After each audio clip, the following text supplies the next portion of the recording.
बिस्मिल्लाहिर्रहमानिर्रहीम। अस्सलाम वालेकुम एवरीवन। मैं हूं एडवोकेट अकील अहमद और आप देख रहे हैं पाक टैक्स लॉयर।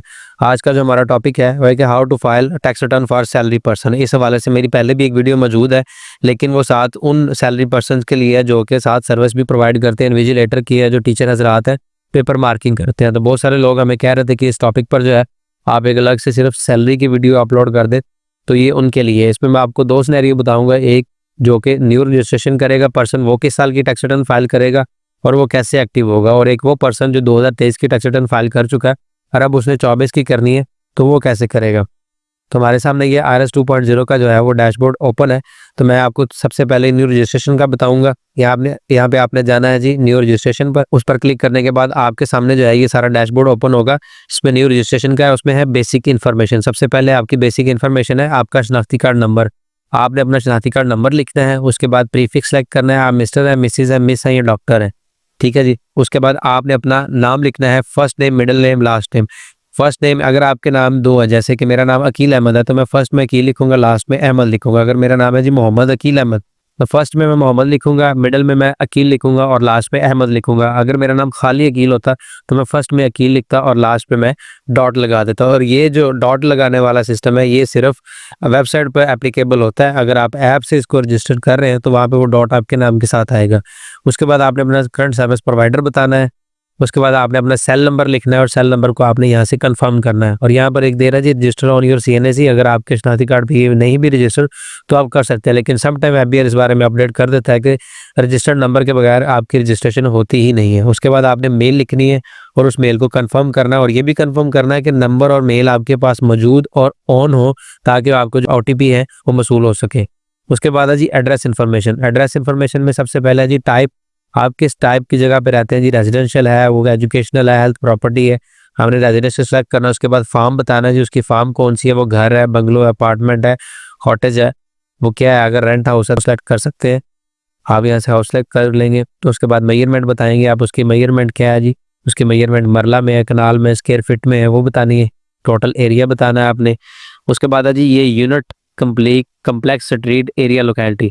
अब ये तीन जो खाने हैं इनमें मोस्टली लोग पूछते हैं कि जी यूनिट नंबर हमारा क्या है। यूनिट नंबर जो भी आपका एड्रेस है कंप्लीट, वो एड्रेस आपने अपना 3 हिस्सों में डिवाइड करना है और यहाँ पे लिख देना है। लिखने के बाद आपने अपनी सिटी यहाँ से सिलेक्ट करनी है। इस पर जो है बार बनी है, आपने इस पर सिलेक्ट करना और यहाँ से अपनी सिटी लिखनी है जी। मैं शरकपुर लिखता हूँ और यहाँ से सर्च करता हूँ तो मेरे सामने ये जी आ गया शेखुपुरा शरकपुर। आपकी तहसील भी उठा लेगा और डिस्ट्रिक्ट भी उठा लेगा। आपने यहाँ से सिलेक्ट कर देना है। सिलेक्ट करने के बाद आपने यहाँ पे जी कैपेसिटी में आना। बहुत सारे लोग यहाँ से पूछते हैं जी कैपेसिटी में ना तो घर हमारे नाम है, अगर उनका घर अपना है, और अगर वो रेंट पे रह रहे हैं तो जी हमारा रेंट एग्रीमेंट हमारे पास नहीं है। ये जस्ट एक फॉर्मेलिटी है, ये आपने पूरी करनी ही करनी है। तो आप यहाँ पे कुछ भी लिख सकते हैं। उसके बाद परसेंटेज में भी आप कुछ भी लिख सकते हैं। और उसके बाद नीचे आपने आकर अपना कैप्चा फिल करना है। कैप्चा फिल करने के बाद आपने सबमिट करना है। सबमिट करने के बाद आपके मेल और जो नंबर है उस 6 हिस्सों का जो है वो OTP जाएगा, वो आपने यहाँ पर एंटर करके सबमिट करना है। अगेन आपके नंबर पर रजिस्ट्रेशन नंबर जो कि आपका शनाख्ती कार्ड नंबर है और आपका पासवर्ड और आपका पिन चला जाएगा। उसके बाद आपने ये बैक टू लॉगिन पर क्लिक कर लेना है। रजिस्ट्रेशन करने के बाद हमने रजिस्ट्रेशन कर लिया तो हम यहाँ पर जो है रजिस्ट्रेशन नंबर और पासवर्ड लिखेंगे। लॉगिन डिटेल्स लिख लेने के बाद हमने लॉगिन पर क्लिक करना है। जैसे इस पर क्लिक करेंगे तो हमारे सामने ये डैशबोर्ड ओपन हो जाएगा।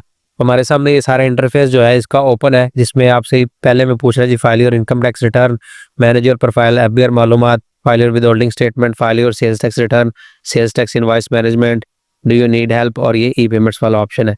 तो जैसा कि मैंने पहले बताया, मैं आपको इस पर 2 सिनेरियो बताऊंगा और एक ही रिटर्न में दोनों सिनेरियो बता दूंगा। तो यहाँ से हम नॉर्मल रिटर्न पर जाकर भी रिटर्न अपनी ओपन कर सकते हैं। उसके बाद डिक्लेरेशन में भी यहाँ पर जाकर ओरिजिनल रिटर्न स्टेटमेंट्स पे जो है वो भी यहाँ से अपनी नॉर्मल रिटर्न ओपन कर सकते हैं। हम मोस्टली नॉर्मल रिटर्न ही सजेस्ट करते हैं क्योंकि इसमें आपको सारे ऑप्शन मिल जाते हैं।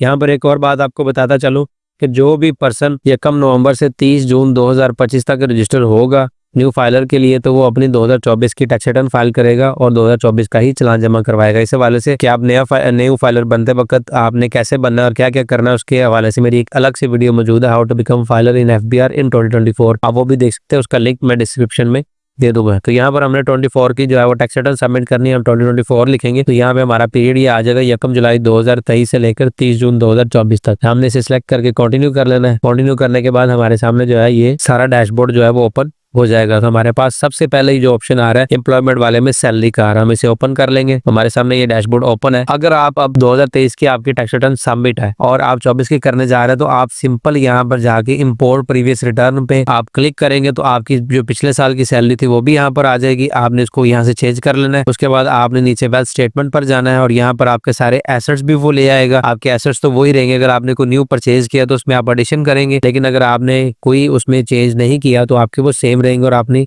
वही जो सारी इनकम है आपने यहाँ पर लिखनी है और सारे अपने एक्सपेंडिचर्स लिख के फिर इसको फाइल कर सकते हैं। कंपनी न्यू रजिस्ट्रेशन कर रहे हैं, न्यू फाइलर बन रहे हैं, तो इसके हवाले से सैलरी वाले ऑप्शन में जाएंगे। और एक और बात आपको यहाँ बता दूं कि ये जो सारा डाटा होगा ये सारा फेक होगा।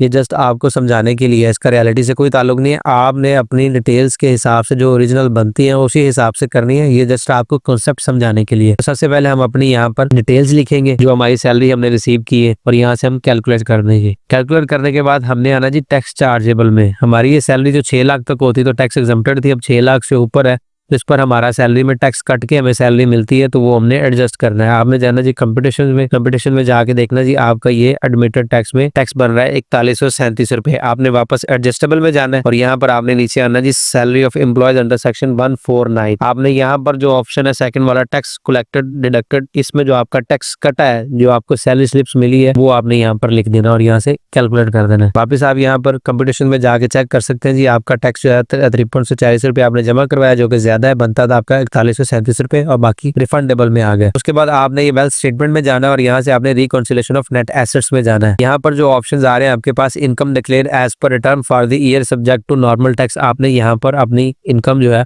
वो दोबारा से पेस्ट करनी है और उसे यहाँ से कैलकुलेट कर देना है। उसके बाद आपने अब अपने पर्सनल एसेट्स जो है वो ऐड करने। सबसे पहले आपके पास ऑप्शन आ रहा है जी एग्रीकल्चर प्रॉपर्टी। अगर आपके पास एग्रीकल्चर प्रॉपर्टी या आपने वो परचेज की है या आपको एड्रेस पे मिली है तो वो आप यहाँ पर ऐड कर सकते हैं। आप यहाँ से प्लस पर क्लिक करेंगे और उसका एड्रेस लिखेंगे, वो कहाँ सिचुएटेड है, उसके कंटेंट्स लिखेंगे, कमर्शियल है, रेजिडेंशियल है, एग्रीकल्चर लैंड है। उसके बाद उसका एरिया लिखना और सिटी लिखना और आपने यहाँ से सबमिट कर देना और उसकी वैल्यू लिखनी है। अगर वो आपने परचेज की है, जब परचेज की थी तब की, लेकिन अगर आपको वो विरासत में मिली है या गिफ्ट मिली है तो उसकी वैल्यू 0 रहेगी और उसके आगे आप लिखेंगे इनहेरिटेड या गिफ्टेड। उसके बाद आपने ये नीचे जी कमर्शियल इंडस्ट्रियल रेजिडेंशियल प्रॉपर्टी, जहाँ पे आप अपने प्लॉट्स भी लिख सकते हैं और अपनी जो है वो आप घर जो है आपका वो भी लिख सकते हैं। यहाँ से आप प्लस पर क्लिक करेंगे, यहाँ पे आप एड्रेस लिखेंगे। मैंने आपको पहले बताया कि मैं ये सारा आपको समझाने के लिए कर रहा हूँ, तो मैं यहाँ पे फेक एंट्रीज करूंगा। उसके बाद इसके कंटेंट्स है जी रेजिडेंशियल है, अगर आपके पास शॉप है तो कमर्शियल लिखेंगे। उसके बाद आपने लिखना है जी ये क्या है, घर है या प्लॉट है। उसके बाद आपने इसका एरिया लिखना है कितना है। उसके बाद आपने इसकी सिटी लिखनी है जी कौन सी है और यहाँ से आपने सबमिट कर देना है। जैसे सबमिट करेंगे तो ये आपसे इसकी वैल्यू पूछ रहा है। अगर ये भी आपको गिफ्ट मिला है, इनहेरिटेंस में मिला है, तो आप ये आगे शरकपुर के आगे ब्रैकेट पे इनहेरिटेंस या गिफ्ट लिख देंगे और यहाँ पे इसकी वैल्यू जो है वो 0 रहेगी। लेकिन अगर आपने ये परचेज की है तो जब परचेज की थी इसकी आपने परचेज वैल्यू लिखनी है। तो हम यहाँ पर इसकी परचेज वैल्यू लिख देते हैं जी। यहाँ से आपने कैलकुलेट कर देना है। कैलकुलेट करने के बाद यहाँ पर बिजनेस कैपिटल का ऑप्शन, आपसे इसका कंसर्न नहीं है। इक्विपमेंट नॉन बिजनेस आपके पास है वो लिख सकते हैं। एनिमल्स आपके पास नॉन बिजनेस है जिनसे आप बिजनेस नहीं करते वो भी लिख सकते हैं, जैसे कि शहरों में लोगों ने पेट्स रखे होते हैं। उसके बाद ये ऑप्शन है investment non business account, annuity, bond, certificate, debenture, deposit, fund, instrument, policy, share, stock, unit, etc. इसमें आपकी जो है अगर आपने इंश्योरेंस पॉलिसी, आपका बैंक अकाउंट है, आपने बॉन्ड्स लिए हैं, कुछ सर्टिफिकेट्स लिए हैं, अपने कुछ स्टॉक मार्केट में इन्वेस्ट किया, तो आप सारे यहाँ पर ऐड करेंगे। हमारा बैंक अकाउंट है तो हम यहाँ पर ऐड करेंगे। उसके बाद आपने नीचे अपना अकाउंट नंबर लिखने के बाद नीचे लिखना है जी उसकी टाइप, ये अकाउंट है, ये करंट है या सेविंग है। उसके बाद आपने बैंक लिख देना है कौन सा और आपने यहाँ से सबमिट कर देना है। और यहाँ पे आपने जो अपना बैलेंस लिखना है वो आपने लिखना है जी 30 जून का अपना क्लोजिंग बैलेंस। जैसे कि हम 2024 की कर रहे हैं तो आप 30 जून 2024 का जो है यहाँ पर बैलेंस लिखेंगे। चाहे आपकी ट्रांजैक्शन 1 जून की भी हुई हो, लेकिन फिर भी आपने 30 जून 2024 का ही वो बैलेंस कंसिडर होगा तो वही लिखना है। उसके बाद आपने यहाँ से कैलकुलेट कर देना है। उसके बाद नीचे वाला ऑप्शन है अगर आपने किसी को लोन दिया तो यहाँ पर ऐड कर सकते हो। उसके बाद मोटर व्हीकल है, अगर आपके पास गाड़ी या बाइक है तो उसकी एंट्री आप यहाँ पर करेंगे, उसका रजिस्ट्रेशन नंबर लिखेंगे, ऊपर नीचे उसके कंटेंट्स लिखेंगे जी प्राइवेट है, कमर्शियल है, मेक, मॉडल और उसकी इंजन कैपेसिटी और उसकी जो परचेज वैल्यू है वो लिखनी है। प्रीशियस पोजेशन में अगर आपके पास कोई गोल्ड है तो आप वो लिख सकते हैं। अगर गोल्ड परचेज किया तो उसकी वैल्यू लिखेंगे, अगर गिफ्ट में मिला आपको तो उसके गिफ्ट लिखेंगे। उसके बाद आती है जी हाउस होल्ड इफेक्ट्स, जो आपकी घरेलू इस्तेमाल की चीजें अगर आपने परचेज की है तो वो भी आप यहाँ पर लिख सकते हैं। उसके बाद पर्सनल आइटम्स में आपके मोबाइल फोन्स, लैपटॉप अगर आपके पास हैं तो वो भी आप यहाँ पर लिख सकते हैं। उसके बाद ये आपसे पूछेगा जी कैश नॉन बिजनेस, आपके पास कैश नॉन बिजनेस कितना पड़ा हुआ है, आपने को अपनी सेविंग की है तो वो भी आप यहाँ पर लिख सकते हैं। घर में लोगों ने मोस्टली कैश रखा होता है, आप यहाँ पर लिख सकते हैं। हम यहाँ लिखने के बाद कैलकुलेट कर देंगे। उसके बाद ऑप्शन है जी, अगर आप वो कोई ऐसा एसेट जिसकी यहाँ पे डिटेल्स नहीं है आपके पास है, तो वो आप यहाँ पर प्लस पर क्लिक करेंगे, उसकी डिटेल्स लिखेंगे और सबमिट करके उसकी वैल्यू लिख देंगे। उसके बाद आपने कोई एसेट किसी दूसरे पर्सन के नाम पे परचेज किया हुआ है तो वो भी आप यहाँ पर लिख सकते हैं। उसके बाद आप पाकिस्तान से बाहर आपके कोई एसेट्स हैं वो भी लिख सकते हैं। अगर आपका किसी फॉरेन कंपनी में जो है उसकी वोटिंग राइट आप रखते हैं तो वो भी यहाँ पर लिख सकते हैं। उसके बाद नीचे आते हैं जी, credit, non business, advance, borrowing, credit, deposit, loan, mortgage, overdraft, payable. इसमें अगर आपने कोई लोन लिया हो तो वो आप यहाँ पर लिखेंगे। यहाँ पर आप जिससे लोन लिया उसका शनाख्ती कार्ड लिखेंगे, बैंक से लिया तो बैंक लिखेंगे, उसके कंटेंट्स लिखेंगे और लिखने के बाद सबमिट करके जो वैल्यू आपने पे करनी है अभी वो आप यहाँ पर लिख देंगे। उसके बाद है जी पर्सनल एक्सपेंसेस वाला हेड।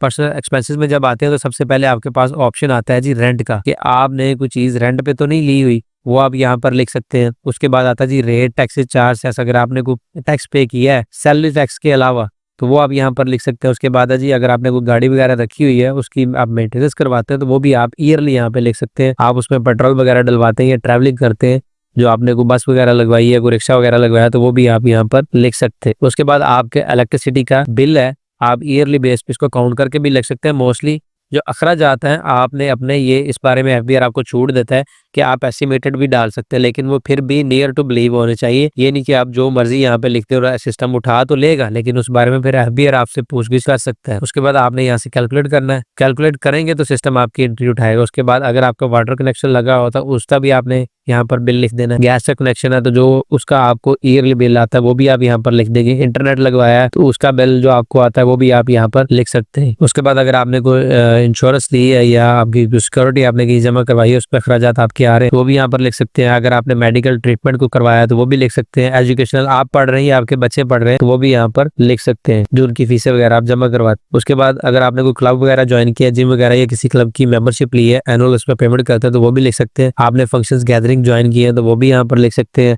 कोई डोनेशन की है आपने तो वो भी यहाँ पर लिख सकते हैं। उसके बाद other personal house hold expenses, जिसमें आपके डेली बेसिस के अखराजात होते हैं, ये आप एस्टिमेटेड लिख सकते हैं, किसी को भी ये डिटो याद नहीं रहते। उसको लिखने के बाद आपने कैलकुलेट करना है। और नीचे वाला जो ऑप्शन है जी contribution in expenses by family members, अगर आपके साथ किसी फैमिली मेंबर ने इन अखराजात में कंट्रीब्यूट किया है तो वो भी आप यहाँ पर लिख सकते हैं। उसके बाद आपने जाना है जी नीचे रिकॉन्सिलिएशन ऑफ नेट एसेट्स पर, आपने यहाँ से नीचे जाना है तो आपकी जो अमाउंट है अनरिकंसाइल्ड अमाउंट ये प्लस में आई हुई है, ये तकरीबन 36,86,730 बन रही है। अब प्लस में आने का क्या मतलब है कि आपका जो इनफ्लो है वो कम है और आपका आउटफ्लो ज्यादा, आपके एसेट ज्यादा है। जबकि प्लस में हो तो इसका मतलब है आपका जो है वो एसेट्स बनते हैं या तो नेट एसेट प्रीवियस ईयर में जाएंगे ये, या फिर आपके ये एसेट्स में कुछ चीजें डिलीट होंगी, आपके कैश इन हैंड्स में से डिलीट होगी, नहीं एसेट्स की ज्यादती होगी आपके पास इस साल में। अगर ये माइनस में आ रही हो तो इसका मतलब है कि आपका इनफ्लो ज्यादा है और आपका आउटफ्लो इस साल कम है, तो ये डेफिनेटली आपकी सेविंग में जाएगा, कैश इन हैंड्स में या बैंक अकाउंट्स में, जहाँ भी आप इसको जो आपने सेविंग की हुई हो या इससे को आपने एसेट परचेज किया तो इसको वहां एडजस्ट करेंगे। अब हमारे पास जो घर था और कुछ सेविंग पिछले सालों की पड़ी हुई थी, हम इसको यहाँ से कॉपी करेंगे। कॉपी करने के बाद हमने यहाँ पर जो है इसको पेस्ट कर देना। पेस्ट करने के बाद आपने यहाँ से कैलकुलेट कर देना। जैसे ही कैलकुलेट करेंगे तो ये अमाउंट जीरो हो जाएगी। जब तक ये अमाउंट जीरो नहीं होगी आपकी टैक्स रिटर्न सबमिट नहीं होगी। और इसको जीरो करने का मतलब ये भी नहीं है कि आप जहां आपका दिल करे आप एंट्री कर दें,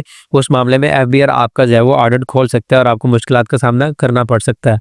तो ये जो हमारी रिटर्न है ये कंप्लीट हो चुकी है, हमारी ये अमाउंट भी जीरो हो गई है और उम्मीद है आपको ये सारी समझ भी आई होगी। अगर इस बारे में आपको किसी किस्म की कंफ्यूजन है या आपका कोई क्वेश्चन है तो नीचे जो व्हाट्सएप नंबर चल रहा है इस पे आप राब्ता करके हमसे पूछ सकते हैं। ये सारी डिटेल्स आपने लिखने के बाद आपने सेव पर क्लिक करना है। उसके बाद आपने यहाँ से सबमिट पर जाना है। सबमिट पर जाने के बाद आपसे ये पूछेगा जी यहाँ पर 4 डिजिट का जो है वो आप पिन यहाँ पर लिखें। अब पिन जो आपको रजिस्ट्रेशन के वक्त है आपने वो लिखना था, लेकिन अगर आप भूल गए तो इसमें परेशानी की बात नहीं है। आपने नीचे ये जो आपके टॉप राइट साइड पर ये डमी से बनी है, आपने इस पर क्लिक करना है, चेंज पिन वाले ऑप्शन पर जाना है। यहाँ से आपने पिन न्यू जनरेट कर लेना, जो भी आपको सूटेबल बैठता है आपने यहाँ से करके इसको यहाँ पर लिखना है पिन को और यहाँ से सबमिट कर देना है। जैसे सबमिट करेंगे आपकी रिटर्न जो है वो ड्राफ्ट से निकल के कंप्लीटेड टास्क में चली जाएगी। मैं इसे सबमिट नहीं कर रहा क्योंकि मैंने आपको बताया मैं आपको समझाने के लिए कर रहा हूँ। आप इसे यहाँ से क्लोज कर देंगे। अब आप जो न्यू फाइलर बन रहे थे सैलरी की रिटर्न फाइल की, अब आपने स्टेटस भी एक्टिव करवाना है।